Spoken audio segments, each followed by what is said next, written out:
গুরুচাঁদ ঠাকুর শিক্ষিত হতে বলেছিলেন এই কারণে যে আমাদের সমাজের কোনো ছেলে যদি শিক্ষিত হয় তাহলে সে কুসংস্কার মুক্ত হবে। সে একা নয়, সাথে তার জাতিকে নিয়ে উপরে উঠবে। সে জাতিকে উপরে তোলার জন্য যা যা করণীয়, যা যা বর্জনীয়, সে যেহেতু শিক্ষিত তাই সমস্ত সে বুঝাতে পারবে, করতে পারবে। কিন্তু আমাদের ঘরের ছেলে মেয়েরা খুব দুঃখের সাথে বলতে হয় শিক্ষিত হচ্ছে, বউ ছেলে মেয়ে নিয়ে সুখে আছে। তারা পাশের বাড়ির একটা মানুষ না খেয়ে হয়তো মারা যাচ্ছে, মেয়ের বিয়ে দিতে পারছে না, সেখানে তার খোঁজ নেওয়ার সময় নাই। এমনটি শিক্ষিত বলতে হতে আমাদের গুরুচাঁদ বলে নাই।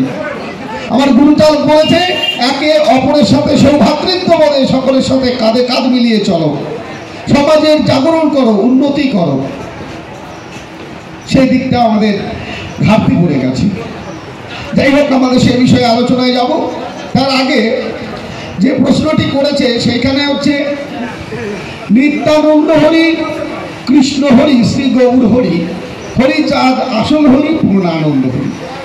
এই লাইনের যদি একটু আগে আমরা যাই, আরো দু একটা লাইন আগে, তো সেখানে বলা হচ্ছে সকলই হরণ করে তারে বলি হরি, রাম হরি, কৃষ্ণ হরি, শ্রী গৌরাঙ্গ হরি।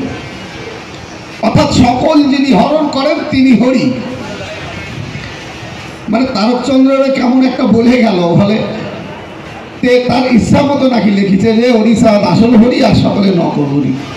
আমি একটু হালকা করে ব্যাখ্যা করি, তাহলে আপনারা বুঝতে পারবেন নকল না আসল কোনটা কি। প্রথমে আমরা যাব রামের কাছে। রামের কাছে যাওয়ার আগে একটা বিষয় আমাদের দেখতাম, তারকচন্দ্র শ্রীহরি লীলামৃতের পাতায় এক একটা লাইন দিয়ে লিখেছে। সেই লাইনগুলো বুঝতে গেলে আপনাদের যথার্থভাবে শাস্ত্র অধ্যয়ন করা প্রয়োজন। শাস্ত্র অধ্যয়ন না করলে পরে তারকচন্দ্রের লেখা বোঝা যাবে না। তারকচন্দ্রের এক একটা লাইনের মধ্যে তিনি বহু বহু শাস্ত্রের রেফারেন্স দিয়েছেন। তিনি কি বললেন? বললেন এই ত্রেতা যুগে রাম জন্মেছে, দাপর যুগে কৃষ্ণ, কলি যুগে এসে গৌরাঙ্গ হরিচাঁদ জন্মগ্রহণ করেছে, তাই না? তাহলে আমরা একটু দেখে আসবো যে আসলে কৃষ্ণ রামটা এরা কে কি ছিল, তারপরে আমরা আসবো এদের ধর্মের বিষয়। কেউ আপনাদের চরণধর করি মানা, আমারে কিন্তু কেউ দোষ দেবেন না বাবা। যা আছে শাস্ত্রাদি ইতিহাসের পাতায় তাই আজকে বলে যাব আপনাদের সামনে। বাবা আমার কোথাও কিন্তু দোষ নাই। যদি কেউ বলেন প্রমাণ দেখাতে হবে, চলে আসেন। যদি কেউ প্রমাণ সাপেক্ষ গ্রন্থ বোঝেন, যে আমার লেখা বই রয়েছে শাস্ত্র ছাড়া জাতির অজানা ইতিহাস, আসল ভগবানের সন্ধানে, ওইখানে যে বসে আছে স্টল নিয়ে, ওখানে গেলেও আপনারা পেয়ে যাবেন। বিষয়টা কি, আমরা একটু হিসাব করি। সত্য যুগে, আমি এই আলোচনাটা আপনাদের এমনি গিফট ফিরি দিচ্ছি। আমার মূল আলোচনায় যাবো। আজকে যে আলোচনাটা সেটা হচ্ছে আমাদের মতে একটা গন্ডগোল হয়। আমি একটু বলে নিই মূল আলোচনার বিষয়টা কী থাকবে। সেটা হচ্ছে আমাদের মধ্যে একটা গন্ডগোল হয়, মা বাবা মারা গেলে বিশেষ করে কীভাবে কাজ করবে, সে ব্রাহ্মণ দিয়ে শ্রাদ্ধ করবে নাকি মতুয়া দিয়ে শ্রদ্ধা করবে। কেউ বলে শ্রদ্ধা অনুষ্ঠান করবো, কেউ বলে শ্রাদ্ধ করবো। এখন করবেটা কি? ব্রাহ্মণ দিয়ে শ্রাদ্ধ করা যাবে কি না, নাকি মতুয়া দিয়ে শ্রাদ্ধ করতে হবে? দুই রকম নীতি থাকবে। কেন? হয় মতুয়ারা ভুল করছে ব্রাহ্মণ না ডেকে এনে, না হলে যারা ব্রাহ্মণ ডেকে আনছে মতুয়াদের ডাকছে না, তারা ভুল করছে। দুজনের কেউ তো একজন ভুল করছে, দুজনের তো সমান হতে পারে না। যদি ব্রাহ্মণ দিয়ে কাজ করে বাপ মা উদ্ধার হয়ে যায়, তাহলে আমরা সবাই মিলে তাই করবো। কেন মতুয়া মতাবারের মধ্যে ঢুকানো? আর যদি মতুয়া মতে করেই যদি বাপ মা উদ্ধার হয়, ব্রাহ্মণ মতে কাজ করে উদ্ধার না হয়, তাহলে সবাই আমরা তাই করবো। আরে ভাই, যে কোনো একটা পথে যাবো। আমরা মতুয়া শান্তিবাদী, সকলে শান্তি আমরা চাই। গন্ডগোল, ফিসাদ, লড়াই, মারামারি সমাজের মুখে থাকে তো ঠিক না। এই মীমাংসা, এই তত্ত্বের আলোচনায় যাব। তার আগে যে প্রশ্ন করেছে আমরা সেটার সমাধান দেব। শ্রীকৃষ্ণ আমাদের ভগবান, অথচ এই কৃষ্ণকে ব্রাহ্মণ্যবাদের যে গ্রন্থ, পুরাণ, শাস্ত্র আদি, সেখানে কৃষ্ণকে অপমান করা হয়েছে প্রতি পদে পদে। আপনারা আমার চ্যানেল দেখবেন হরিভক্তি টিভি, তাহলে বুঝতে পারবেন শ্রীকৃষ্ণকে কিভাবে জীবন্ত শ্রাদ্ধ পর্যন্ত শ্রীকৃষ্ণ করা হচ্ছে। আচ্ছা, যদি আমার ভগবান সে হয়, আমি যদি তার জীবনে লিখি, তার জীবন্ত শ্রাদ্ধ করবো নাকি? সে পাইছে তার না, করা যায় না। শুধু এটা নয় যে শ্রীকৃষ্ণ ভগবান যার স্পর্শ পেলে মহামহা পাপী পর্যন্ত উদ্ধারিত হয়ে যেতে পারে, সেই শ্রীকৃষ্ণের 16,000 স্ত্রী সেই শ্রীকৃষ্ণের মানে স্পর্শে লক্ষ লক্ষ সন্তান জন্ম দিলেন, অথচ সেই শ্রীকৃষ্ণ উঠে যাওয়ার পর তার মানে পত্নীগুলো সবাইকে বিশ্বাস পরিণত করা হলো শাস্ত্রে। তাহলে শ্রীকৃষ্ণকে অপমান করবার জন্য বারবার শাস্ত্রের মধ্যে তাকে দেখানো হলো, প্রতিটা পদে পদে অপমান করা হলো। এইবার বিষয়টা আমরা মূল জায়গায় আসি, তাহলে কৃষ্ণ রাম এই বিষয়টা আমরা পাচ্ছি। এইবার যদি আমরা ধর্মগ্রন্থ দেখি, এরপরে রচনার ইতিহাস রয়েছে, আমি একটু সংক্ষেপে বলে নিই, আপনাদের জানার দরকার। সেটা হচ্ছে আর্যরা এলো 3,500 বছর আগে।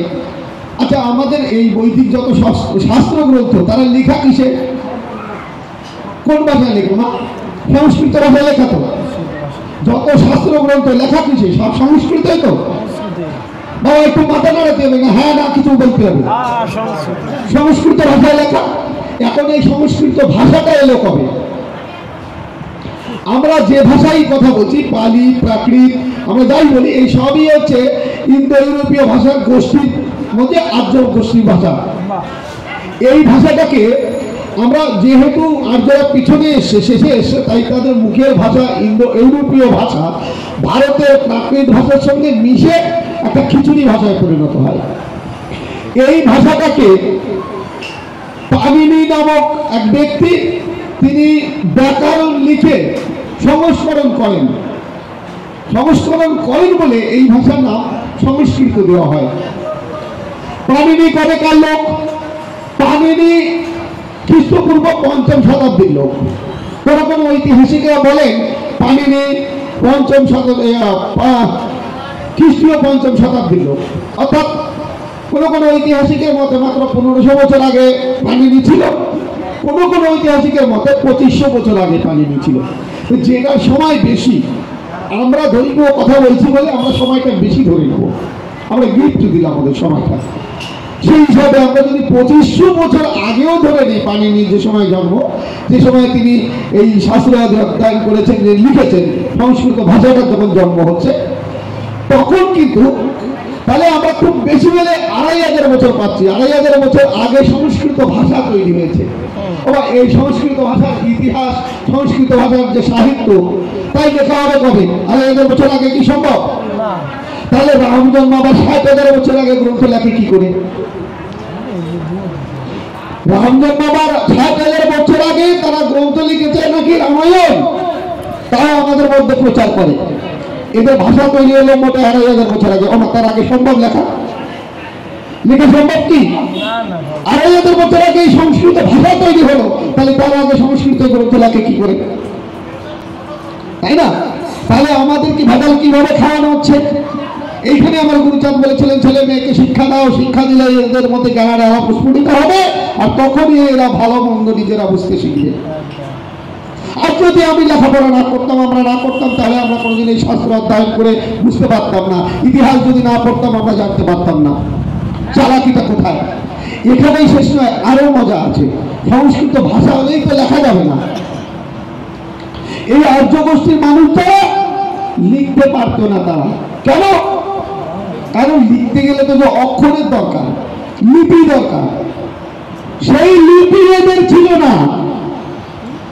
সংস্কৃতে লেখা হয় কোন লিপিতে? নাগরী লিপিতে। দেবনাগরী লিপি বলা হয়। কেন দেবনাগরী বলা হয়? আর্যরা নিজেদের দেবতা বলতো, আর এই দেবতাদের নগরে অর্থাৎ পাড়ায় এই দেবনাগরী লিপি শিখানো হতো। তাই দেবতারা শেখেন বলে এই নাগরী লিপির নাম দেবনাগরী পরবর্তীকালে করা হলো, কিন্তু মূলত এই লিপির নাম নাগরী লিপি। এই লিপি এসছে কবে? লিপি এসছে 9ম 10ম শতাব্দীতে এই লিপির উদ্ভব হচ্ছে। নাগরী লিপি 9ম 10ম শতাব্দীতে উদ্ভব হচ্ছে। নাগরী লিপি 9ম 10ম শতাব্দীতে উদ্ভব হয়ে তা বিবর্তনের মধ্য দিয়ে পরিণত পর্যায়ে গঠন হতে আরো 200 বছর সময় লাগে। 11শ শতাব্দীতে এসে নাগরী লিপি তার বর্তমানে যে রূপ, সংস্কৃত লেখার যে অক্ষর যেমন লেখা হচ্ছে, ঠিক এই রূপটি পরিণত হয়। আচ্ছা, এই রূপটি পরিণত হতে গেলে তাহলে একাদশ শতাব্দী যদি হয় তাহলে কতদিন আগে? আমরা মাত্র 900 বছর আগে এই সংস্কৃত লেখার যে অক্ষর তাই তৈরি হচ্ছে। অক্ষর তৈরি হচ্ছে 900 বছর আগে, তার আগে লেখে কি করি? বোঝা যাচ্ছে? তাহলে তাদের যে শাস্ত্র গ্রন্থ, তাদের রামায়ণ, মহাভারত, পুরাণ, বেদ, বেদান্ত যা কিছু লিখছে 1000 বছরের মধ্যে। রামচন্দ্র মারা গেছে কবে? যদি আমরা ধরে নিই, ইতিহাসের কথা বাদ দিলাম, আমরা ধর্ম সভায় দাঁড়িয়ে আছি, ধর্মীয় বিশ্বাস অনুযায়ী যদি আমরা বিশ্বাস করি, ত্রেতা যুগের বয়স অনুযায়ী যদি আমরা ধরে নিই, তাহলে দেখবো 8,69,000 বছর আগে রাম জন্ম নিচ্ছে, আর তার জীবনী লেখা হচ্ছে 1000 বছর আগে। তাহলে সেখানে রামের চরিত্র কতটা আমরা সঠিক জানতে পারবো? এটাকে মনে আমাদের প্রশ্ন জাগবে না? আমাদেরকে মনে একবারও কি দ্বিধা জাগবে না যে মানুষটি লক্ষ লক্ষ বছর আগে মারা গেছে, লক্ষ লক্ষ বছর পরে এসে তার জীবনী লেখা হচ্ছে? সংশয় জাগে না যে এই জায়গায় কি হতে পারে? শ্রীকৃষ্ণ মারা গেছে আজ থেকে 5000 বছর আগে। তার জীবনী লেখা হচ্ছে কবে? 1000 বছর আগে। শ্রীকৃষ্ণ মারা গেছে 5000 বছর আগে, তার জীবনী লেখা হচ্ছে 1000 বছর আগে। কৃষ্ণ মারা যাওয়ার 4000 বছর পর গিয়ে তার জীবনী লেখা হচ্ছে। আমরা কেউ কি আজও পর্যন্ত প্রশ্ন করেছি? কারণ কি সংশয় হয়েছে যে শ্রীকৃষ্ণের জীবনীতে গন্ডগোল আছে? আছে মা? কারণ কিন্তু সংশয় হয়নি, আমরা সকলেই করজোরে মেনে নিচ্ছি। সমস্যাটা বাদে কোথায় জানেন তো? এই যশোমন্ত্রের পুত্র এই চন্ডালটা যেদিনকে জন্মগ্রহণ করেছে হরিচাঁদ, তাকে যে দেখে লীলা লিখেছে, সেই সচক্ষে দেখে লীলা লেখা গ্রন্থ শ্রীহরি লীলামৃত রামান্ত চায় না। তখনই প্রশ্ন আসে, আমার বাবা হরিচাঁদ সে ছিলেন, তার ইতিহাস সাক্ষী, তার বংশর যে উত্তরসূরি যারা রয়েছে তারা সকলেই এখনো পর্যন্ত জীবিত রয়েছে, অর্থাৎ হরিচাঁদ ছিলেন। ইতিহাস বলছে গৌরাঙ্গ মহাপ্রভু ছিলেন। তাহলে আমার বাবা হরিচাঁদ, সে তার আই কার্ড আছে, আধার কার্ড আছে, রেশন কার্ড আছে, তাকে আমার বাবার পরিচয় দিচ্ছি, সে পরিচয় মানতে চাইছে না। অথচ যার বাবার আই কার্ড নেই, আধার কার্ড নেই, এমনকি তার বাবা ছিল কিনা তারও কোনো অস্তিত্ব নাই, সেটা আমরা কি করে মেনে নিতে পারি? এই জায়গায় শুধু সংশয় আসে। দানাবাদে প্রশ্ন এখানে। আমি তো 2 হাত বাড়িয়ে দাঁড়িয়ে আছি, আসো ভাই, আমরা ভাই ভাইয়ের মতো সবাই একে অপরের সাথে সৌভ্রাতৃত্ব বোধে বসবাস করি। আমরা জাতাজাতি চাই না, আমরা হিংসা চাই না, আমরা দেশ চাই না, আমরা মারামারি চাই না, সকলে একসঙ্গে মিশে থাকতে চাই। আমি সর্বপ্রথমেই বলেছি যে এই ব্রাহ্মণবাদের এক ধরনের কর্ম, মতুয়া মতে এবং বৈষ্ণব মতে তারা করে ব্রাহ্মণ বর্জন করে একরকম কর্ম। কেন? আসলে কি আসে? তাহলে আমরা এক জায়গায় বসি সবাই আলোচনায়, যেটা আমাদের জন্য শুভ, যেটা আমাদের জন্য ভালো, আমরা সেটা করবো। 2 রকম করবো কেন? আমার বাপ মরলো, আমার ভাই করছে ব্রাহ্মণ দিয়ে, আমি করছি মতুয়া মতে, আর আমার বাপ মা কোন দিক দিয়ে উদ্ধার হবে? তাই এটা 2 রকম ভাবে করবো কেন? আমরা একটু আলোচনায় বসে আমরা একটু মীমাংসা করার চেষ্টা করি। আমরা চাইবো সকলে এক হতে, আমরা একভাবে চলবো। আমাদের মাস্টারমশাই বলে গেছেন যে আমরা সকলেই রাজনৈতিক মুক্ত হব, রাজনৈতিক আমরা যে যা রাজনীতি করলে করতেই পারি, সে তার ব্যক্তিগত ব্যাপার। কিন্তু আমরা যখনই নমশূদ্র ইউনিটি হিসাবে কাজ করব, তখন আমরা সকলেই নমশূদ্র কমিউনিটির মানুষ, আমরা একইভাবে সকলে চলবো, একইভাবে আমাদের কাজ হবে। অথচ আমার ভাই করছে ব্রাহ্মণ দিয়ে, সেজ ভাই করছে বৈষ্ণব দিয়ে, আমি করছি মতুয়া দিয়ে। কেন? তাহলে এর মধ্যে নিশ্চয়ই কোথাও কোনো গোলযোগ রয়েছে, আমরা সেটা বসতে মীমাংসা করতে চাই। যদি কারোর মনে হয়, আমি এই এলাকায় দাঁড়িয়ে বলে যাচ্ছি, আমি তাপস বিশ্বাস, যদি কারোর মনে হয় ব্রাহ্মণ্যবাদ দিয়ে শ্রাদ্ধ করতে হবে, এটাই শেষ কথা, তবে তাদের আমি আহ্বান জানাচ্ছি, আপনারা যে কোনো পণ্ডিত, যে কোনো ব্রাহ্মণ, যে কোনো জায়গার থেকে ভাড়া নিয়ে আসতে পারেন, আমরা তাদের সঙ্গে আলোচনায় বসতে রাজি। কিন্তু তা না করে পিছনে থেকে শুধুমাত্র চিল্লামিল্লি করলে তো কাজ হবে না। তাহলে আমাদের কাছে আসুন, আলোচনা শুনুন, বুঝুন যে আমরা কেন করবো, কেন করবো না। এবার মূল প্রশ্নে যাই। তারকচন্দ্র লিখেছেন যে রাম হরি, কৃষ্ণ হরি, শ্রী গৌরাঙ্গ হরি, হরিচাঁদ আসল হরি, পূর্ণানন্দ হরি। দাদা প্রশ্ন করলেন, সকলে কি নকল হরি নাকি? হরি সাদা আসল হরি। আচ্ছা মা, মনে করুন এখানে আমি একজন টিচার, আমি এখানে একটা নোট দিচ্ছি, এইটা বলছি বাবা এটা একটা ভালো নোট, এটা একটা নোট, এটা একটা নোট, এটা একটা নোট, আমি 10খানা নোট দিলাম। 9খানা নোট দেওয়ার পরে 10 নম্বর নোট যখন দিচ্ছি, দেওয়ার সময় বলছি বাবা এটা কিন্তু আসল নোট। আচ্ছা বাকিগুলো যে নকল, এর বলে দেওয়া লাগে নাকি? বলে দেওয়া লাগে যে বাকিগুলো নকল, 1 টাকা যেহেতু আমি কোট করে আসল বলছি। কেন আসল বললেন? তাহলে তারাচন্দ্রকে হিংসা করলেন না, তিনি আসল বলার কারণ আছে, কারণ তিনি একজন ধার্মিক মানুষ, তিনি ধর্মশাস্ত্রে যা লিখেছে সেইটাকেই তিনি শিরোধার্য করেছেন, মেনে নিয়েছেন। সেই যুক্তির পরে তিনি পথ দেখিয়েছেন। কি দেখিয়েছেন? তিনি তার আগে লিখেছেন সকলেই হরণ করে তারে বলি হরি, অর্থাৎ সব কিছু যিনি হরণ করে। কি হরণ করেছেন? ওমা যাই না মা একটু বসো, তো সকলেই হরণ করে তারে বলি হরি। আচ্ছা সকল যিনি হরণ করেছেন তিনি যদি হরি হন, তাহলে রামচন্দ্র আমাদের কি হরণ করেছে? কেন তাকে হরি বলা হচ্ছে? এখানে রামচন্দ্র আমরা দেখতে পারি, রামায়ণের উত্তরকাণ্ড যদি আমরা দেখি, সেখানে দেখতে পারবো এক ব্রাহ্মণ মরা পুত্র কোলে করে এসেছে রামচন্দ্রের ধারে। রামচন্দ্রের ধারে এসে বলছে, রামচন্দ্র আমি ব্রাহ্মণ, অকালে কেন আমার পুত্র মারা যায়? এই পরীক্ষা তোমার দিতে হবে। রামচন্দ্র তো মনে মনে চিন্তা করছে, তাই ব্রাহ্মণের ছেলে অকালে মারা যায়, এ তো আমার জানা নাই, কিভাবে কি করা যায়? তাই রামচন্দ্র সবাই উপস্থিত যত তার মুনি ঋষিরা ছিলেন, সভাসদগণ ছিলেন, তাদের কাছে ভার দিলেন যে আপনারা একটু ভেবে দেখুন ব্রাহ্মণের ছেলে মারা যায় কেন, এর কি সমাধান করা যেতে পারে। তখন রামচন্দ্রের সবাই বশিষ্ঠ ঋষি, রামচন্দ্রের গুরুদেব তিনি হাজির আছেন। তিনি বলছেন, রাম তুমি শিগগিরই সৈন্য নিয়ে যাও, কোন এক শূদ্র সে তপস্যা করছে, শূদ্রের তপস্যা করবার পরে এদিকে ব্রাহ্মণের ছেলে মরে।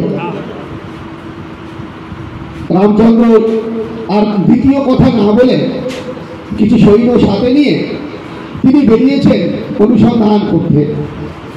কোথায় কে তপস্যা করছে, যে কোনো মুনি ঋষির কাছে যায়, গিয়ে জিজ্ঞাসা করে যে হে মহাশয় আপনি কি, কোন গোত্রের ব্রাহ্মণ, কেন আপনি তপস্যা করছেন? সকলে যে যার পরিচয় দেয়। রামচন্দ্র কিছুতেই খুঁজে পাচ্ছে না কোথায় শূদ্র তপস্যা করছে। এমতো অবস্থায় খানিক দূর যাওয়ার পরে সামনে দেখতে পায় শুম্বক নামক এক শূদ্র প্রচন্ড তপস্যা করছে, গাছের ডালে পা বেঁধে নিচে আগুন জ্বালিয়ে হেঁটো মুন্ডে তিনি তপস্যা করছেন। কতটা কঠিন তপস্যা! পা গাছে বেঁধে রেখে মাথা নিচে জ্বালিয়ে আবার তার নিচে আগুন জ্বলছে, সেইভাবে তপস্যা করছে। তপস্যা করতে লাগলে রামচন্দ্র তার কাছে গিয়ে বলছে, হে ঋষিবর আপনি কে, যদি একটু পরিচয় দিতেন। শূদ্র শুম্বক কোন বিধান না করে রামচন্দ্রকে বললেন, আপনি কে, আপনাকে আমি পরিচয় দেবো কেন? রামচন্দ্র বললেন, আমি দেশের রাজা দশরথ পুত্র রাম। তো দেশের রাজা যে, তার কাছে তো কৈফিয়ত দিতেই হবে, তার কাছে তো বলতেই হবে আমি কে। শুম্বক যথার্থ তার পরিচয় দিল যে আমি জাতিতে শূদ্র, আমার নাম শুম্বক, আমি তপস্যা করছি স্বর্গে যাওয়ার জন্য। রামচন্দ্র কালো বিলম্ব না করে তার কোমর থেকে তরোয়াল বের করে শুম্বকের মুন্ড এক কোপে নামিয়ে দিলেন। এক কোপে শুম্বকের মুন্ড নামিয়ে দিয়ে বললেন, কি শূদ্রের তপস্যা করার অধিকার নাই। তাহলে রামচন্দ্র কি হরণ করলো? বোঝা যাচ্ছে শূদ্রের ধর্ম হরণ করলো, শূদ্রের স্বাধীনতা হরণ করলো, শূদ্রের মান হরণ করলো, মর্যাদা হরণ করলো, শূদ্রের এক কথা সমস্ত অধিকার হরণ করলো। এই হরণকারী বলে রামচন্দ্রকে শ্রীহরি লীলামৃতের কথায় হরি বলে উল্লেখ করেছে। আচ্ছা রামচন্দ্র যেটা করেছেন ওটা কোন সময় করেছেন? ত্রেতা যুগে। তাহলে রামচন্দ্র কি দিয়েছিলেন? যুগ ধর্ম। উনি ত্রেতা যুগের যুগ পুরুষ, যুগ ধর্ম দিয়েছিলেন। কলিকালে সেই কাজটা কাজে লাগবে নাকি? রাম ওই সময় শূদ্রকে মেরেছিল, শূদ্রকে ওই সময় ধরনের অধিকার ছিল না, ভালো কথা। তা ওই রামরে এই সময়টাকে কলিতে ডেকে হওয়া যাবে? ত্রেতাতে তিনি লীলা করেছেন, এই ত্রেতায় শূদ্রের ধর্ম অধিকার ছিল না, তিনি ধর্ম করতে দেননি, ভালো কথা। এখন আমাদের অনেক বাড়িতে দেখেছি মা বাবা মারা গেলে রামায়ণ গান দেয় শেষের দিন। কেন? ব্রাহ্মণের শ্রাদ্ধ বিরাদ্ধ করে, কিন্তু তাতেও মনে বিশ্বাস হয় না যে উদ্ধার হতে পারে কি পারে না। এই চিন্তা করে রামায়ণ গায় দেয় উপরের ফল, যে এই রামায়ণের গানের বলে যদি ওঠে। আচ্ছা, আপনারা একটু মনে মনে চিন্তা করে দেখবেন, যে রামচন্দ্র ধর্ম খালি পালন করছে বলে ওই গলা কেটে দিতে বলে, সেই রামচন্দ্রের নামের বলে। আমি যদি ধরে নিই যে ভগবানের নামের থেকে জোর আছে, নামের গুণে যদি উঠেও যায় স্বর্গে, মনে করো আমার বাবা স্বর্গে উঠবে উঠবে, বা এই সময় তো রামচন্দ্র পায়ে প্লাস্টিক ব্যাগে লাঠি দিয়ে ফেলা যাবে, ওই সূর্যের স্বর্গের অধিকার নাই। আচ্ছা, ওই নাম করে আমার লাভটা কি? তাহলে বুঝতে পারছি আমরা রাম কি কেন হরণ করেছিল, আমাদের ধর্ম হরণ করেছিল। ঠিক তদ্রূপ ভাবে যদি আমরা দেখি কৃষ্ণের কথা, শ্রীকৃষ্ণ এসে ব্রাহ্মণের মান বাড়ানোর করে সর্বক্ষণ তিনি যত্ন করে। কেমন পরিমাণে ব্রাহ্মণের মান বাড়াচ্ছেন দেখুন, তার সম্মানের একেবারে দমন হয়ে যাচ্ছে, তবু তার কিছু যায় আসে না, তবু ব্রাহ্মণের মান বাড়াচ্ছে। কেমন? একবার দুর্বাসা ঋষি এসেছে শ্রীকৃষ্ণের বাড়ি, ব্রাহ্মণ সে যা বলে সেটি সঙ্গে সঙ্গে মানতে হবে, তাই তার স্ত্রীদের তিনি আজ্ঞা করলেন, শোনো, ব্রাহ্মণ আমার বাড়িতে আছে, তার যেন কোনো রূপ ভাবে অপমান না হয়, যা বলে সঙ্গে সঙ্গে করবে। তাই রুক্মিণী বসে আছে, এমতো অবস্থায় দুর্বাসা বলেন আমি পায়েস খাবো। তাড়াতাড়ি রুক্মিণী কি করলেন, এক থালা পায়েস নিয়ে এসে ব্রাহ্মণের সামনে দিয়ে বললেন, ভগবান আপনার জন্য আমি পায়েস নিয়ে এসেছি। পায়েস দেখে রুক্মিণীকে দেখে তো দুর্বাসার চোখ গুল্লা হয়ে গেছে। ও দেখ উলঙ্গ হ, কৃষ্ণ বসে আছে, কৃষ্ণ হাত জোর করে বলছে ভগবান কি বলেন, বলে উলঙ্গ হ শিগগিরি। রুক্মিণী উলঙ্গ হয়ে দাঁড়িয়েছে, তার সর্ব অঙ্গে পায়েস লেপন করেছে দুর্বাসা, সর্ব অঙ্গে পায়েস লেপন করে তাকে নিয়ে গিয়ে যোজন করেছে রথের পরে। যে ঘোড়াতে রথ টানে, সিঙ্গেল ঘোড়ায় রথ টানা, মানে একটা ঘোড়াতে রথ টানবে তেমন রথ আগে ছিল, সেই রথে নিয়ে সংযোজন করেছে রুক্মিণীকে উলঙ্গ অবস্থায়, গায়ে পায়েস মাখিয়ে নিয়ে, হাতে একটা চাবুক নিয়ে রথে চলে বসেছে দুর্বাসা, এবং রুক্মিণীকে চাবুক মারছে আর বলছে চল চল। আর শ্রীকৃষ্ণ পিছনে পিছনে দৌড়াতে দৌড়াতে আছে, ভগবান অপরাধ নেবেন না, ভগবান অপরাধ নেবেন না, ক্ষমা করবেন। এভাবে দৌড়াতে দৌড়াতে খানিক দূর যাবার পর, সে তো মেয়ে কোমল শরীর, কতটা পারে, খানিকটা যাওয়ার পরে যে মূর্ছিত হয়ে পড়ে যায়, চুলের মুঠি ধরে পুনরায় টেনে তুলে সংযোজন করে রথের সাথে, চলো শিগগিরি চলো। শ্রীকৃষ্ণ পিছনে পিছনে ভগবান ভগবান আমাকে ক্ষমা করুন, এই বলতে বলতে না, আরো খানিক দূর যাওয়ার পরে রুক্মিণীকে ছেড়ে দিয়ে দৌড়ে চলে যায় জঙ্গলের ভিতরে। দুর্বাসা সাথে সাথে শ্রীকৃষ্ণ যায়, শ্রীকৃষ্ণকে বলে যাক তোমাকে আমি আশীর্বাদ করছি, জীবনে কোনোদিন জরা জীর্ণ তোমার হবে না। এই এক আশীর্বাদ পাওয়ার ফলে বউদের এত কষ্ট হয়, যে কষ্ট হলো তার আশীর্বাদ পাওয়া উচিত ছিল না। যাই হোক, এরকম শ্রীকৃষ্ণ কি করেছেন, ব্রাহ্মণের যজ্ঞ করবার পরে যারা অনার্য ছিল, সেই সময় আর্যরা যজ্ঞ করত, অনার্য যারা তারা যজ্ঞ নষ্ট করত। কেন? কারণ আর্যরা যেখানেই যজ্ঞ করত তার পরপরই ওরা যুদ্ধের মহড়া দিত বা আক্রমণ করত। এটা অনার্য সংস্কৃতির মানুষ যারা ছিল তারা কিন্তু বুঝে গিয়েছিল, এরা এই জায়গায় যজ্ঞ যদি করে কয়েকদিন যজ্ঞ করবে, তারপরে আক্রমণ শুরু করবে, তাই এদের যজ্ঞ বন্ধ করতে হবে যাই যেভাবেই হোক। তাই যুদ্ধে মারামারি করে না পারলেও দূর থেকে ইট ছড়ত, যজ্ঞ শুরু করলে ইট ছড়ত। তাই শ্রীকৃষ্ণকে ব্রাহ্মণরা রেখেছিল যে বাবা যেটা যেটা যজ্ঞ বন্ধ করে সেটাতে মারবা আগে। যজ্ঞ বন্ধ করার একজন বড় বড় নেতা ছিল সেই সময়, তাদের একটা দল ছিল, সেই দল বল নিয়ে গিয়ে যজ্ঞ বন্ধ করতো তারা। তাদেরকে খুঁজে খুঁজে শ্রীকৃষ্ণকে দিয়ে হত্যা করিয়েছে শূদ্রদের। তো এইভাবে এক এক করে তাদেরকে হত্যা যখন করেছে, করার পরে দেখা যাচ্ছে শ্রীকৃষ্ণ এখানে এই শূদ্র আদি অন্তর্জ জাতির মানুষের প্রকারণ করে ধর্মই হরণ করেছেন। তাদের অধিকার তিনি কিঞ্চিত দেননি। তাহলে শ্রীকৃষ্ণ কবেকার মানুষ ছিল? দাপরের মানুষ। তিনিও সেই যুগ ধর্ম দিয়েছেন। কি ধর্ম? যুগ ধর্ম। কোন যুগের ধর্ম? দাপর যুগের ধর্ম। সেটি কিন্তু কলির যুগের ধর্ম নয়। তাই সেটাও আমাদের কাছে বর্জনীয়, কারণ সেটা নিয়ে চললেও আমরা পাবো না কিছু, না কিছু নিতে পারবো। এবার যদি আমরা বলি গৌরাঙ্গ মহাপ্রভুর কথা, গৌরাঙ্গ মহাপ্রভুকে হরি বলা হয়েছে কারণ তিনি সর্বপ্রথম এই নিবেশিত অত্যাচারিত মানুষের গালি হরণ করেছিলেন। যাদেরকে চণ্ডাল বলে, অপেশিত বলে, দারিদ্র বলে একদম গালি গালাজ করে যাদের দূরে সরে রেখে দেওয়া হয়েছিল, তাদেরকে মহাপ্রভু প্রথম দিয়েছিলেন ধর্মের অধিকার। ধর্মহারা মানুষ এরা, এদের ছিল না ধর্মে কোনো অধিকার। এরা কেমন ধর্ম অধিকার থেকে বঞ্চিত তাই যদি বলতে হয়, তাহলে আমার বইতে লেখা আছে শূদ্র আদি অন্তর্জ জাতির মানুষের ধর্ম অধিকার অন্তত 93 পেজের। এখানে 93 পেজের আলোচনা করতে যাওয়া তো সম্ভব নয়। কখনো কোনো এক আসরে যদি সম্ভব হয় আমার জন্য 4 থেকে 5 ঘন্টা সময় রাখবেন আলোচনার জন্য, সেই দিন আমি ক্লিয়ার করে দিয়ে যাব আমাদের ধর্ম অধিকার কতটুকু ছিল, কেন হরিচাঁদ আসার প্রয়োজন ছিল, কবে কি হয়েছিল একদম। আমরা নৈহাটিতে একটা প্রোগ্রাম করেছিলাম, আমার জন্য 4 ঘন্টা সময় রেখেছিল। আমি 4 ঘন্টা আলোচনা করেছিলাম, আশিস ভাই 2 ঘন্টা আলোচনা করেছিল। ওই আসনে বোঝানো সম্ভব হয়েছিল যে কেন আমাদের হরিচাঁদের আগমন হয়েছিল। তো তাদের শাস্ত্রে দেখা যাচ্ছে শূদ্র আদি অন্তর্জ জাতির মানুষ, আমাদের ওদের ধর্মের মন্ত্র অধিকার নেই, দেব আরাধনার অধিকার নেই, জপের অধিকার নেই, আমাদের ওদের মন্ত্র অধিকার নেই, ওদের দশবিধ সংস্কারে আমাদের কোনো জিনিসের অধিকার নেই।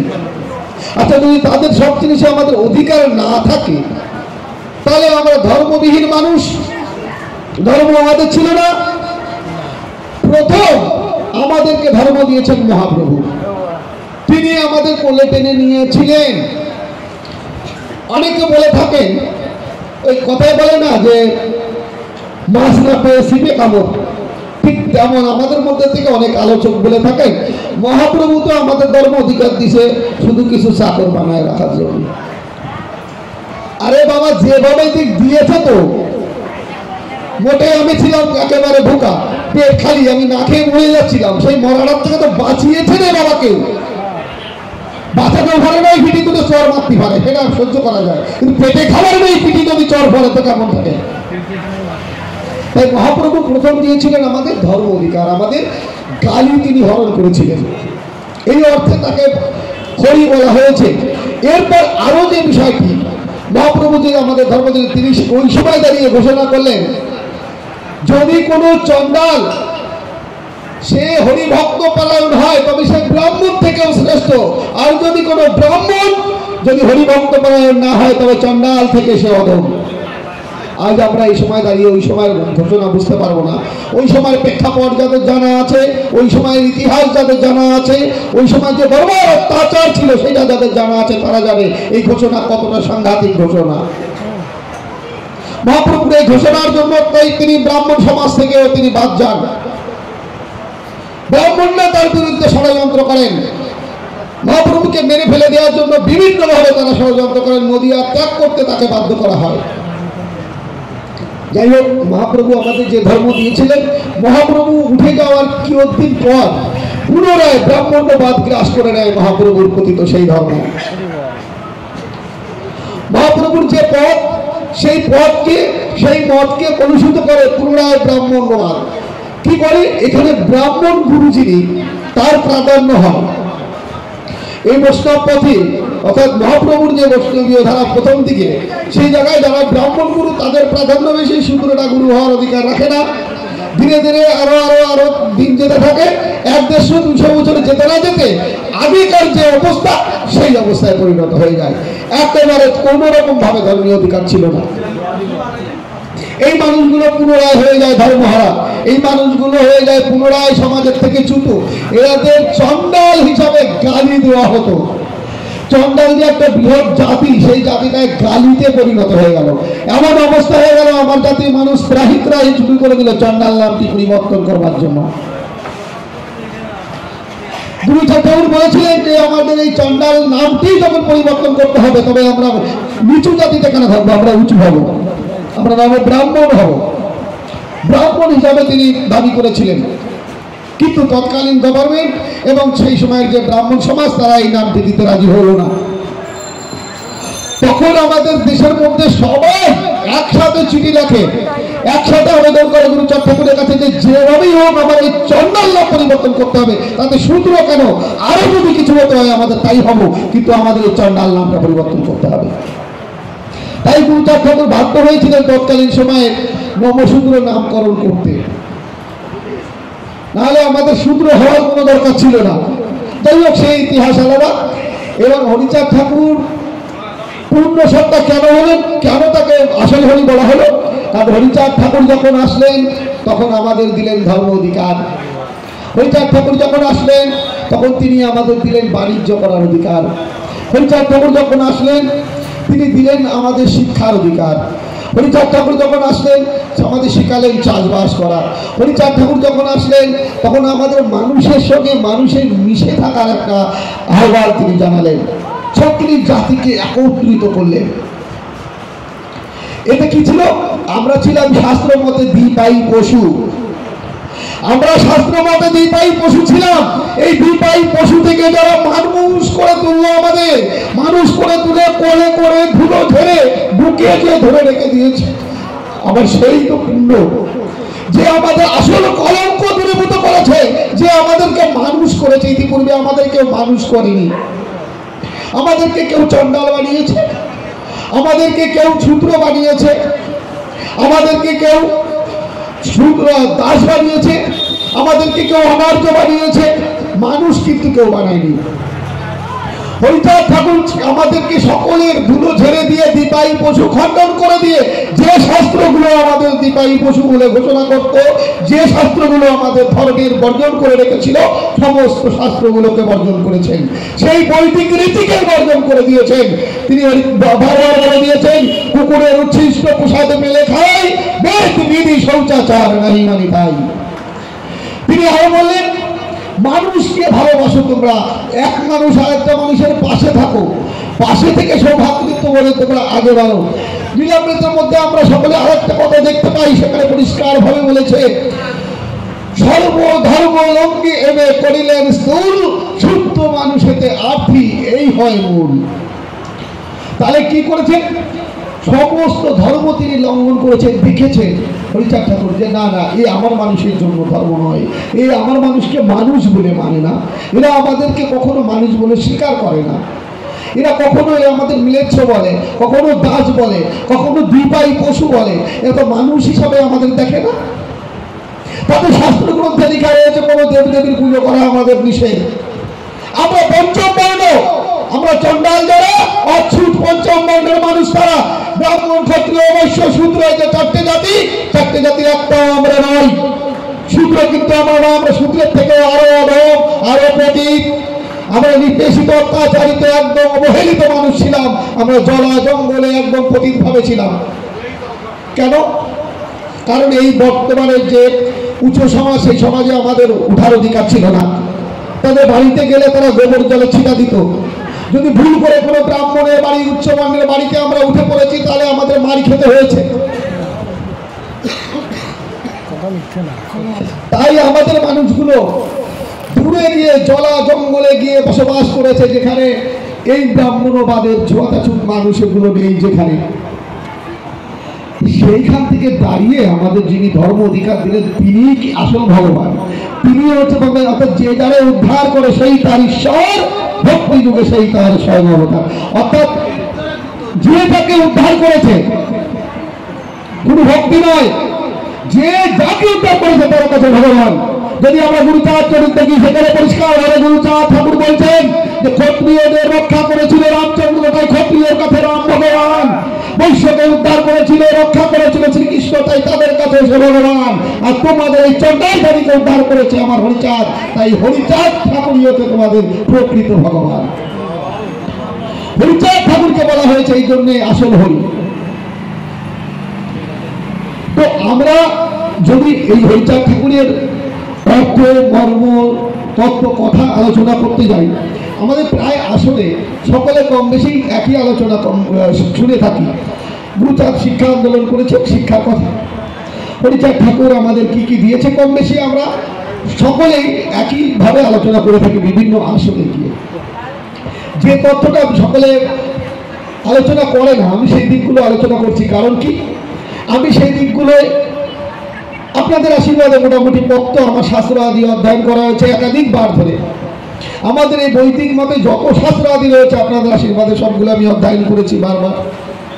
শুধু বৈদিক নয়, এই হিন্দু ধর্মের শাস্ত্র গ্রন্থ নয়, আমি বৌদ্ধ ধর্মের গ্রন্থসমূহ, ইসলাম ধর্মের গ্রন্থসমূহ, খ্রিস্টান ধর্মের গ্রন্থসমূহ অধ্যয়ন করেছি। যার জন্য যে কথাগুলো আমাদেরকে কেউ বলে না, সেই কথাগুলো আমি বলার চেষ্টা করি কোনো আসলে বিভিন্ন জায়গায় গিয়ে। আজ যে বিষয়টা, যে প্রশ্নটা ছিল, তাহলে হরিচাঁদকে আসল হরি বলার কারণ কি, সেটা আমরা পেলাম। যে হরিচাঁদ আসল হরি বলার কারণই হচ্ছে তিনি হচ্ছে আমাদেরকে আসলে মুক্তি দিয়েছেন, আমাদের আনন্দ দিয়েছেন। এর আগে যারা এসছে তারা কেউ কিন্তু আমাদের আনন্দ দিতে পারেনি, মুখে হাসি ফোটাতে পারেনি। এক হরিচাঁদ এসছে যিনি, তিনি আমাদের আনন্দ। কি দিক বলেছেন এখানে, হরিচাঁদ আসল হরি, পূর্ণ আনন্দ হরি, অর্থাৎ পূর্ণ আনন্দ যিনি দিয়েছেন সেই হরি।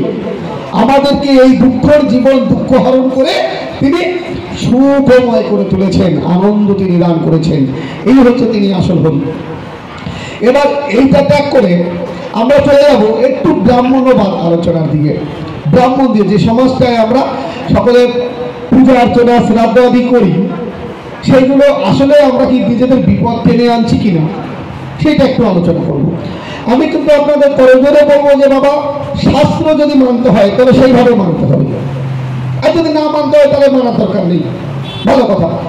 আমরা একাধারে বলছি আমি শাস্ত্র মানি না, আমরা তো বৈদিক ক্রিয়া সারা। ভালো কথা। আবার বাপ মা মারার সাথে সাথে সেই বেটাকে নিয়ে আসতে হবে, না ব্রাহ্মণ নাম যদি উদ্ধার হবে না, অন্তত নেড়াটা তো আর কিছু করিয়েন না করি। তা বাবা, সেইটাকে আসলে শাস্ত্র সিদ্ধান্ত দিচ্ছে কিনা এটা আমাদের দেখতে হবে, তাই না? ব্রাহ্মণ আমাদের মধ্যে ঢুকে গেছে। আগে কি ছিল? আচ্ছা বাবা, আমি একটু বেদের কথা বলি। বেদ কেন হরিচাঁদ ঠাকুর ত্যাগ করতে বললেন, এর তো কিছু মর্ম আছে। বেদে যদি আমরা দেখি, বেদের সার কথা, সারমর্ম নিরাকার ব্রহ্মের উপাসনা করা, সেখানে কোন রকম মূর্তির পূজা নেই। বেদে কৃষ্ণের কথা আছে? নেই। বেদে রামের কথা আছে? নেই। বেদে হরিচাঁদের কথা আছে? নেই। বেদে গৌরাঙ্গ মহাপ্রভুর কথা আছে? নেই। তাহলে বেদের মতো যদি পুজো করতে যাওয়া হয় রে বাবা, এই অমরতা তো একটাও থাকে নাকি? থাকে না। এই জন্য আগে সমাজের তো বেদ, ওইটা আগে ত্যাগ হয়েছে। কারণ কি, কিভাবে এলো? বেদে কিন্তু শুধুমাত্র নিরলস যজ্ঞ করার কথা, কোন দেব দেবীর পূজা অর্চনা নেই। ওখানে মূর্তি গড়িয়ে তার পুজো করো, সকালবেলা টান মেরে ফেলা দিয়ে আসো, এই সিস্টেম নেই, তাই না? তাহলে এই মূর্তিগুলো এলো কবে? এই পূজা অর্চনা কবে শুরু হলো? পৌরাণিক যুগ থেকে, পুরাণ যখন থেকে লেখা হচ্ছে, মানে 1000 বছরের মধ্যে আর কি। মেলা দূরে ভাববেন না, আমি কিন্তু তার আগের ইতিহাস বলে গেছি। তাহলে এই দেবতাদের পুজো করার জন্য আনা হচ্ছে। এই দেবতা তারা সৃষ্টি করছে, আসলে ছিল কিনা এর কোনো ইতিহাস নেই। মন্ত্র করছে কি, ইয়া দেবী সর্বভূতেষু মাতৃরূপেণ সংস্থিতা নমস্তাস্যাই নমস্তাস্যাই নমস্তাস্যাহি নমো নমঃ। বলছে যে দেবী সর্বভূত বিরাজমান, সেই দেবীকে আমি প্রণাম করি, তাই না? বলছে যে দেবী সব জায়গায় বিরাজমান। আচ্ছা, যে দেবী সব জায়গায় বিরাজমান হয়, তারে কি লক্ষ্মীর মধ্যে বসায় তুলি, সে কি সব জায়গায় বিরাজতি পারে নাকি?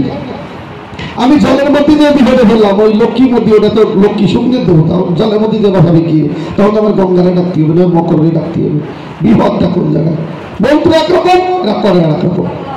বিপদে আমাদের কেমন ফেলে। আবার বলছে ইয়া দেবী সর্বভূতেষু বিদ্যারূপেণ সংস্থিতা, অর্থাৎ যে দেবী বিদ্যারূপে সব জায়গায় বিরাজ করে, সেই দেবীকে আমি প্রণাম করি। আচ্ছা, সেটা কি ওই নারায়ণের বউ সরস্বতীর মতো নাকি? নারায়ণের কিন্তু 3টে বউ, অভাবার জানা আছে। ব্রহ্মদৈবত্য পুরাণ প্রকৃতি খণ্ড করে দেখলে জানতে পারবেন, সেখানে নারায়ণের 3টে স্ত্রী, গঙ্গা, লক্ষ্মী আর সরস্বতী।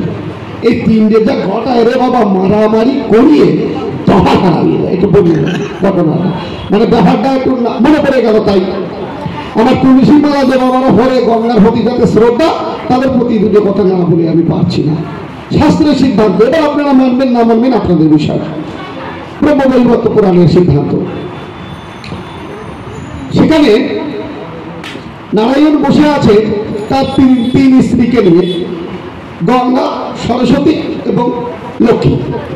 এর মধ্যে অবস্থায় সরস্বতী একটু আর চোখে নারায়ণের দিকে তাকিয়েছে, গঙ্গা কিন্তু সেটি দেখে গায়ে কিন্তু জ্বলা করে উঠেছে। ব্যাপারটা কি রে, তুই কি স্বামীকে বেশি ভালোবাসিস কে? এই চিন্তা করে ও কিন্তু এর ফলে আগে রেগে উঠে, তুই আর চোখে তাকালি কেন, তুই কি বেশি ভালোবাসিস? আমরা ভালোবাসি রে। নারায়ণ দেখেন সুর তো বেশি ভালো না, এটি থাকলেই আমার বাদ বলে জ্বালা। নারায়ণ সুর করতে করতে ঘরের থেকে কিন্তু বেরিয়ে গেছে। এখন নারায়ণ যে বেরিয়ে যায়, তিনজনের ঝগড়া আরো কিন্তু জোর হয়। সেই অমনি গঙ্গা বলে, সরস্বতী তুই আর চোখে টাকায় কি বেশি দাঁড়িয়ে গেছিস দেখি, তুই বেশি ভালোবাসিস? সরস্বতী বলে ভালো হয়েছে, আমারই তো বেশি ভালোবাসে, তোকে কি? অমনি লক্ষ্মী বলে, ও তোরে ভালোবাসে, আমরা খেয়াল না। এই তাই নিয়ে তুই তিনজনে ঝগড়া করতে করতে এমন অবস্থা হলো সুন্দরে টানাটানি, সিরাসিরি অবস্থা, সুন্দরে টানাটানি, মারামারি, ঘুটোঘুটি করতে করতে একে অপরকে অভিশাপ দিয়ে বসেছে। গঙ্গা অভিশাপ দিয়েছে সরস্বতীকে, তুই স্বামী ত্যাগ করবি এবং পৃথিবীতে নদী রূপে বাহিত হবি। সরস্বতী আবার লক্ষ্মীর অভিশাপ দিয়েছে যে তুইও স্বামী ত্যাগ করবি এবং পৃথিবীতে গিয়ে তুইও জন্মগ্রহণ করবি। লক্ষ্মী দিয়েছে গঙ্গার অভিশাপ, তুইও স্বামী ত্যাগী হবি এবং নদী রূপে তুই বহিত হবি। সমস্যা কি, তিনজনের অভিশাপ দেওয়ার পরে কান্নাকাটি করে ওই ঘরে। খানিকক্ষণ পরে নারায়ণ একা একা না কিন্তু পারিষদ বর্গ নিয়ে ওই ঘরে ঢুকেছে। একা একা ঢুকলে যদি তাকে ধুলাই একটা হয় না কি ভয় ভাসে, কিন্তু বড় গলি হবে কি। এইবার উনি তো পারিষদ নিয়ে ঘরে ঢুকেছে। ঢুকার পর লক্ষ্মী কাঁদে, সরস্বতী কাঁদে, গঙ্গা কাঁদে, তা আমার অভিশাপ দিয়েছে বলে আমারও দিয়েছে। নারায়ণ বলে, এক কাজ করো, একে অপরকে যখন অভিশাপ দিয়েছো তোমাদের একদম মানতেই হবে, অভিশাপ থাকবে, মিথ্যা হবে না। সরস্বতীকে বললো, এক কাজ করো, তোমার যেহেতু স্বামী ত্যাগের কথা রয়েছে, তোমাকে আমি বলছি তাই তুমি এক অংশে গিয়ে ব্রহ্মা ভজনা করো আর এক অংশে নদীতে গিয়ে বাহিত হও। গঙ্গাকে বললো যে তুমি চলে যাও, ভগীরথ যখন তোমায় নিতে আসবে সেই সময় তুমি এক অংশে শিবের ভজনা করবে আর এক অংশে শিবের জটা থেকে নদী রূপে বাহিত হবে। আর লক্ষ্মীকে বললো যে তোমার আমাকেও ত্যাগ করতে হবে, কমলা, তোমাকে আমি বেশি শ্রদ্ধা করি, ভালোবাসি, তুমি কোমল, তুমি ঝগড়া কম করো। স্বামী স্বাভাবিক কথা, স্বামীদের এই এরকম একটি স্ত্রী পছন্দ হয় যেটা ঝগড়া কম করে। ঝগড়া এটি ওর পছন্দ হয়নি, খাইতে খেতে পারি আসার পর আপনি যদি হাই কাদা রয়েছে সহিদাও নেই, আপনার শরীর তো দেখেছি একটু থাকিয়ে গেলে হবে কি, ভালোভাবে করে নিতে হয়, তো চোখ তো ভুল লাগে যদি কয় বলে ঠাই। যাই হোক, নারায়ণের একটু লক্ষ্মীর প্রতি একটু টান আছে, একটু ভালোবাসে। লক্ষ্মী বলতে তোমারও তো যেতে হবে, অভিশাপ যখন দেওয়া আছে, তাই তুমি এক কাজ করো, তুমি মর্তলোকে চলে যাও, অসুর কন্যা হিসাবে জন্মগ্রহণ করবে এবং তুলসী বৃক্ষ হয়ে তুমি ওখানে থাকবে, আমি তোমার সতীত্ব ভঞ্জন করবো এবং তোমরা চলে আসবে। এই কথা শোনার পরে সবাই কান্নাকাটি করে যে প্রভু আমরা পুনরায় তোমার কাছে কবে আসতে পারবো। আমার বাবারা এই জায়গাটা মন দিয়ে শুরু করতো, এটা কিন্তু খুব ভাইটাল গুরুত্বপূর্ণ কথা। যখন সবাই কান্নাকাটি করছে, বলছে প্রভু আমি তোমার কাছে আসতে পারবো কবে? প্রভু বলছে শোনো, কলির 5000 বছর আয়ু যখন হবে তখন তোমরা তিনজনেই মুক্তি নিয়ে সর্বদিক দিয়ে আমার কাছে এসে উপস্থিত হবে। এইবার ভাবুন মনে মনে, তুলসী গাছ হয়ে যেটা জন্মাইছে লক্ষ্মী, 5000 বছর পর্যন্ত পৃথিবীতে তার মাহাত্ম্য ছিল, তুলসীর মাহাত্ম্য। কলি 5000 বছর পর্যন্ত থাকবে, তারপরে উদ্ধার হয়ে যাবে বলেছে তুলসী। এখন তুলসী যদি উদ্ধার হয়ে চলে যায় তাহলে খালি গাছ পড়ে রয়েছে, তুলসীর মাহাত্ম্য তো কিছু নাই, আছে নাকি? কলির কিন্তু 5152 বছর, আজ থেকে 152 বছর আগে তুলসী কিন্তু ফুটুস হয়ে গেছে, খালি কিন্তু গাছ পড়ে রয়েছে বাবা। এখানে শাস্ত্রের মতে তাই, গঙ্গার দিকে যদি আমরা তাকাই তাও তাই। ওই জন্যই আমি গঙ্গা স্নান করে আমার গায়ে কোনো রকম ঠাই না, আমি বুঝি নেই ব্যাপারটা কি, পাপ যায় না কেন, কালা তো কালাই পেয়ে যাই। তো এবার আমি একটা শাস্ত্রে পাইছিলাম যে যারা নাকি ভয়ঙ্কর পাবি তারা নাকি ভয়ঙ্কর ভাবে কালো হয়। আমি ভাবলাম গঙ্গা স্নান করলি ভরে পাপ কিছু যায় দূরে, গঙ্গা তখন করি কতবার ডুবে ডুবোতে ডুবোতে চোখ লাল হয়ে যায়, কিন্তু গায়ের রং আরো বেশি কালা হয়। বুঝলাম গঙ্গার মেয়েই চলে গেছে। তারপরে তো ব্রহ্মবৈবর্ত পুরাণের প্রকৃতি খণ্ডে পেয়ে যাই, কলির 5000 বছর হলি পরে আই, গঙ্গার নাই, গঙ্গা কিন্তু চলে গেছে, সরস্বতী চলে গেছে। অবস্থাটা কি এখন আমাকে? এই খালি মরা ফল নিয়ে টানাটানি করছি। এবার ওদের শাস্ত্রে আমাদের বর্ণনাটা রয়েছে কি, দেব দেবীর পূজা করা আমাদের নিশান, আমাদের মন্ত্র অধিকার নাই। এখন মন্ত্রে যদি অধিকার না থাকে, পুজো করার অধিকার না থাকে, মনে করুন আমরা লক্ষ্মী পুজো করছি, লক্ষ্মী পুজো করলে আমরা ফল পাচ্ছি না কেন? দিনের দিন আমরা লক্ষ্মী পুজো করে গরিব হচ্ছি না। ভালো করে একবার ভাবে মা, যেটা যেটা বেশি বড় বড় করে লক্ষ্মী পুজো করতে কত তাড়াতাড়ি বড় বড় হয়ে গরিব হচ্ছে নিশ্চিত। তাই আমি লিখে দিতে পারি কেন? ওই লক্ষ্মী আমার বাড়িতে আসার পরে তো চোখ কেটর মাটার করে তাকাতে দেয় আর বলতে তোমার সারা আমার সার পুজো করার অধিকার নেই, আমার আনলি কান্দে সন্ডালের বাচ্চা স্যার আমার ওটা এমনি ভালো ডুবু ডুবু করতে থাকে। লক্ষ্মী পুজো করলে শঙ্খের এই যে শঙ্খচূড় লক্ষ্মী সতীর তরণ করেছিল বলে, তার স্বামী ছিল বলে, এই শঙ্খের বাজনা যতদূর পর্যন্ত যায় ততদূর পর্যন্ত লক্ষ্মী কিন্তু ত্যাগ করে চলে যায়। আচ্ছা, আমাদের বাড়িতে প্রত্যেক বাড়িতে লক্ষ্মী ঠাকুর কম বেশি আছে, আর তারা শঙ্খও বাজায়। তো শঙ্খের আওয়াজ যতদূর পর্যন্ত যায় ততদূর পর্যন্ত লক্ষ্মী ভয়ে ভীতু হয়ে পালিয়ে যায়, শাস্ত্রে তাই লেখা হয়েছে। আচ্ছা, এরপরে মন্ত্র, মানে আমরা একটা উদাহরণ দিচ্ছি, দেখো না, মনে করুন এই যে বাড়ি, এই বাড়ির এই ঘরে একটা বোর্ড টানানো রয়েছে দরজার পরে, লেখা আছে ঘরের মধ্যে প্রবেশ নিষেধ, কেউ ঘরে প্রবেশ করবেন না। এখন বাড়িওয়ালারা বাড়ি নেই, 2-3 জন মানুষ এসে ঘরের দরজা ভেঙে ঘরের মধ্যে ঢুকে বসে বলে যদি খায়, বাড়ি মালিক আসার পরে তারা কি অপরিচিত লোককে তারা ভালো বলেন? বলবে নাকি? তার আগে বলে বাইরে বাইরে, তাহলে তোর সঙ্গে কথা হচ্ছে, তো ঢুকলি খায়। তা আমাদের অবস্থা তাই, আমাকে এদের পুজোর অধিকার নাই, মন্ত্রের অধিকার নাই, সংস্কারের অধিকার নাই, ধর্ম অধিকার নাই, কিছুর অধিকার নেই। আবার পুজো করে আমার বাড়ি এসে ব্রাহ্মণ, অবস্থাটা। আর এই ব্রাহ্মণ শাস্ত্রে বর্ণনা করছে যে ব্রাহ্মণ শূদ্র বাড়িতে প্রথমবারের জন্য এই পুজো করে, সেই ব্রাহ্মণ জন্মের মতো শূদ্রে পরিণত হয়ে যায়। এই শূদ্র ব্রাহ্মণকে পুজো করলে আর কোনো কাজ হয়? আচ্ছা, আমরা তো সেইটাই দেখাবো। আচ্ছা, শাস্ত্রে বলছে এই কলিতে ব্রাহ্মণ বর্জন করার কথা, শ্রাদ্ধ কাজে এবং পুজোর কাজে, দেব কার্যে এবং পিতৃকার্যে ব্রাহ্মণ যাচাই করে দেখে পুজো করতে বলা হচ্ছে। আমি একটু সেই বিষয়গুলো তুলে ধরি। মিলন ওইটা ডকুমেন্টস গুলো দাও।